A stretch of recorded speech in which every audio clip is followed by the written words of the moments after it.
Okay, let's kick this off with a line of poetry. If you know anything about the high point of the Tang Dynasty, you'll probably recognize this. Great wine in a luminous cup. Drinking is urged by the pipa on the horse. Ah, yes. Wang Han's Lianzuzi, 721 AD.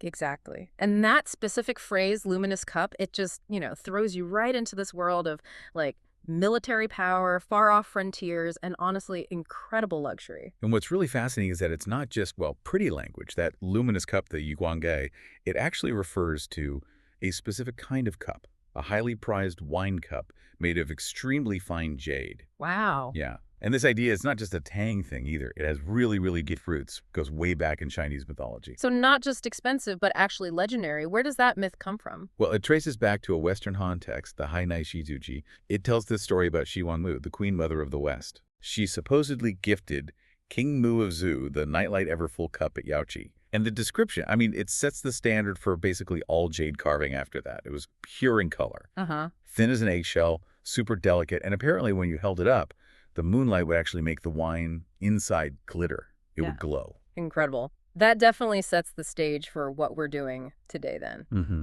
We're diving into two pretty spectacular jade artifacts from that exact moment in time, the Tang Dynasty's Kaiyuan era, right when Wang Han was writing that poem. Exactly. These are like material evidence. Yeah, showing how Tang culture was moving together mythology, Buddhist faith, and, imperial power. So the goal here is to see how these objects really show us the heart of Chang cosmopolitanism. Sounds good. Okay, let's start with that luxury item, the one that connects right back to the poet's world.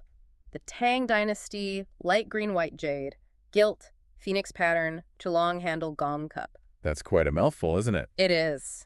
But the object itself, it's just stunning. And the name, well, it tells you so much about its heritage. First off, the shape, the gong cup. This is deeply ancient. It's based on bronze wine vessels, the kind popular during the Chinese Bronze Age. We're talking like 1,000 years of history packed into one jade piece. Wow. And the material itself, that light green-white jade, the King Baiyu, that shows continuity with China's oldest ritual materials. And I read that the jade body, it's carved so incredibly thin that if you gently tap the rim, it makes this really clear, crisp sound. That tells you so much about the craftsmanship, the tooling they had back then. It's just refined.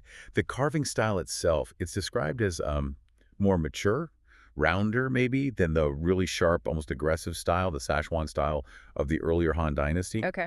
But here's where it gets really interesting. The handle.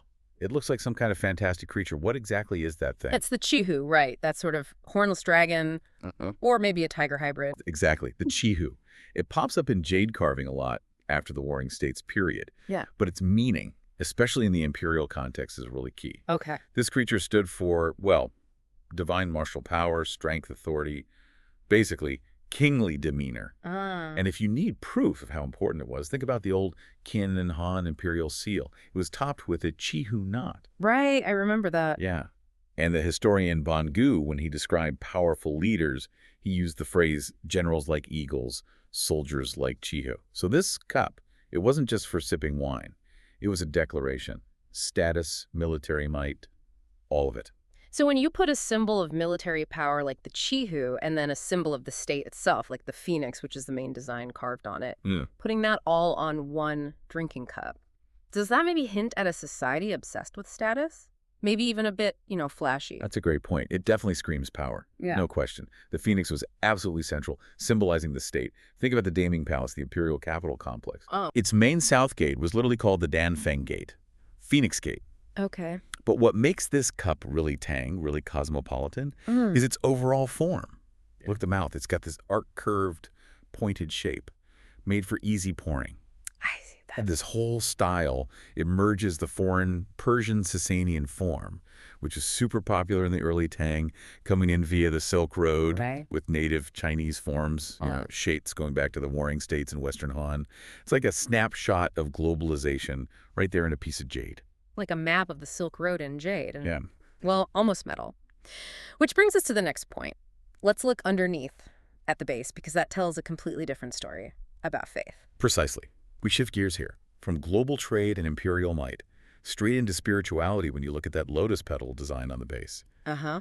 That strongly suggests a function beyond just, everyday drinking. It implies this cup was probably used as a Buddhist ritual object, too. Leaf Fokiju.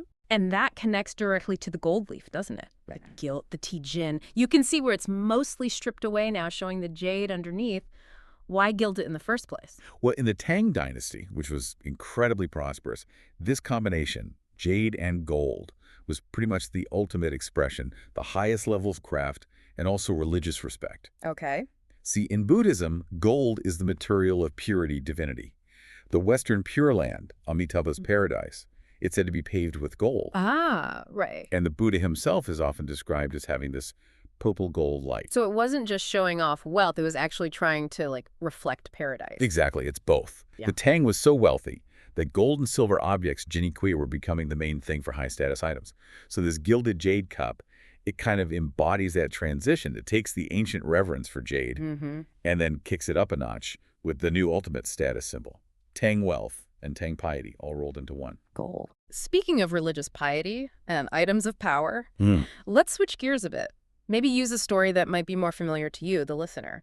From the Ming Dynasty classic, Journey to the West. Oh, okay. Sun Wukong. Exactly. Remember the story where Sun Wukong, the Monkey King, absolutely demolishes that ancient, super precious ginseng fruit tree at Wuzhongguan? Oh, yeah. He definitely made a cosmic mess there. The local gods, they couldn't fix it. It needed higher intervention. He had to go find Guanyin Bodhisattva, right? And the source of her power, the thing that actually fixed that scorched spiritual tree root, it was her sweet dew water, the Ganlu Shum from her pure vase, her Cheng Ping.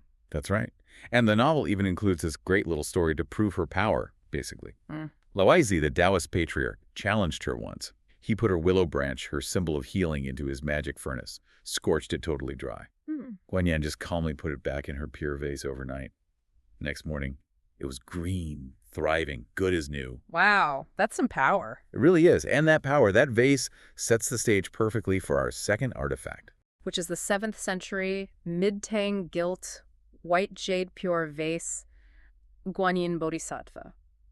And this piece, it came from an imperial underground palace collection, also from the Kaiyuan era. Yeah, this piece is a huge historical marker. It really captures that moment when Chinese Buddhism was finding its own artistic voice, its own style. Okay. It was made during the reign of Tang Xuanzong, Emperor Minghuang. This was a time when esoteric Buddhism, what they call Tang Mi, was really flourishing. It had just been transmitted by masters like Shan Wu Wei. Tang Mi, that's the one that eventually got lost in China but survived elsewhere. Exactly. It survived in Japan, where it became Tumitsu and Taimitsu.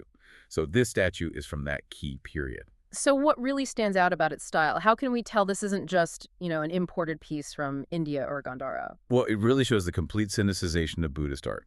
Look closely at the face. It's the only part where the flawless white jade is left exposed. Right. It's very solemn, contemplative, the eyes are closed.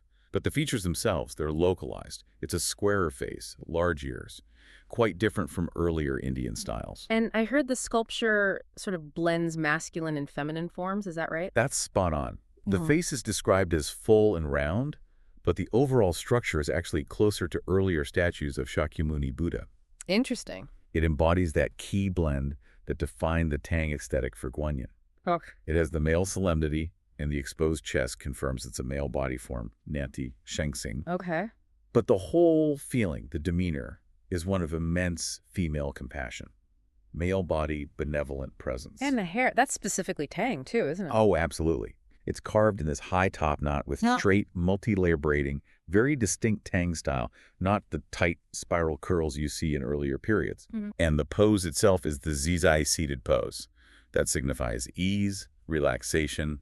The clothing is simple, a celestial garment, a tiani that just clings softly to the body. It emphasizes this elegant simplicity that was really popular in the mid-Tang. Right hand holds a prayer bead on the knee.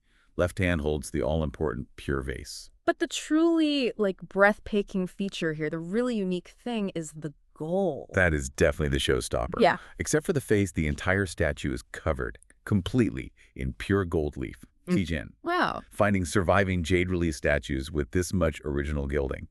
Exceptionally rare. Almost unheard of. Which brings us back to that big cultural shift we talked about with the cup. Why smother jade, this material honored for millennia since the Neolithic, why cover it almost entirely in gold? Well, you could say it's the triumph of wealth and aspirational piety.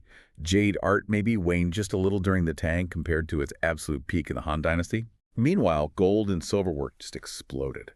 Because of the sheer prosperity and that cultural preference we mentioned, gold as the ultimate symbol of status and divinity.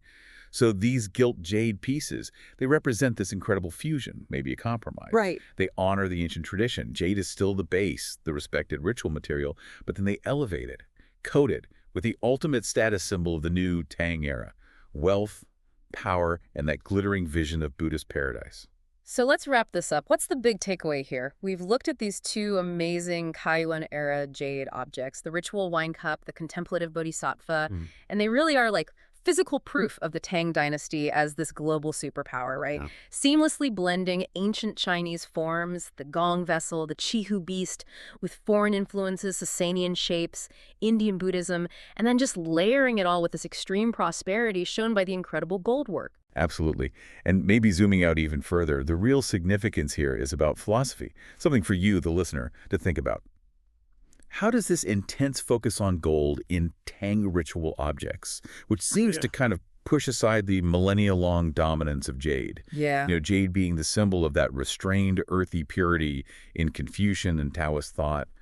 How does that shift reflect a deeper philosophical change in the empire itself? Was the focus moving away from those older, perhaps more austere traditions towards this much more aspirational, gilded, maybe even more accessible vision of Buddhist paradise? It definitely suggests the empire's values were shifting, maybe just as fast as its coffers were filling up. A lot to consider there.